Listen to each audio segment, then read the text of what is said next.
Now in football, what goes up has a tendency to come back down again. And that's what happened to Gillingham on Saturday. Less than 12 months after promotion to League One, the Gills find themselves back in League Two. And they're also now without a manager after Mark Stimson left the club by mutual consent this morning.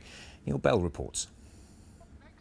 Oh, how different things were just 11 months ago. The Medway Towns came out to congratulate their team, but all that optimism and hope evaporated on Saturday afternoon as the Gills' dismal away record came back to haunt them. And relegation to the Football League's bottom tier once again became a harsh reality. And with it, manager Mark Stimson's departure.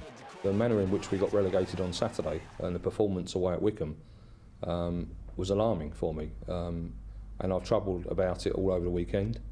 I don't remember being feeling as low as I feel at the moment, because I feel I've failed. I appointed the manager, I stuck by him, I gave him the funds that he needed at every instance.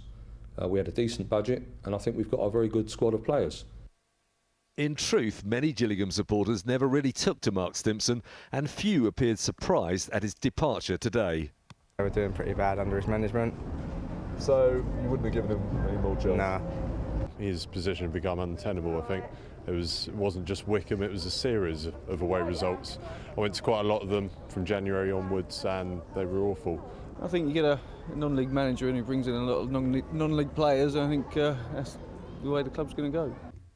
So, for the 8th time in his 15 years as chairman, Paul Scally is looking for a new manager, and one or two familiar faces could be in the frame. Former player-manager Andy Hessenthaler, now at Dover, is still massively popular with Gills fans. Another old boy, Peter Taylor, who took the Gills to the Championship, might fancy returning to Kent. Or perhaps Mr Scally might gamble on a young player-manager like Nicky Forster. Whoever gets the job faces a battle. It's put me back 2 years. I've lots of things happening that are relevant to staying in League One. After 15 years as a chairman, I feel like I'm back to where I started. So right now, I'm not feeling very good about anything. At the bottom of League One, there was one relegation place left to be filled, and it was Gillingham who took it. Other results didn't go their way as they were beaten 3-0 at already down Wycombe. This morning, the club parted company by mutual consent with Mark Stimson, and this is what Chairman Paul Scally had to say earlier.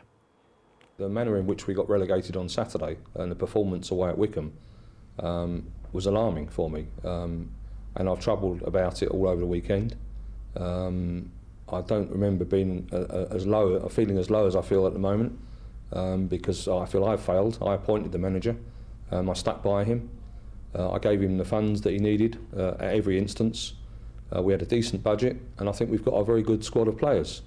But the results speak for themselves. Gillingham, the wrong side of that line, as Bryce said, relegated on goal difference from Hartlepool. Hartlepool, of course, having those 3 points deducted for fielding an ineligible player.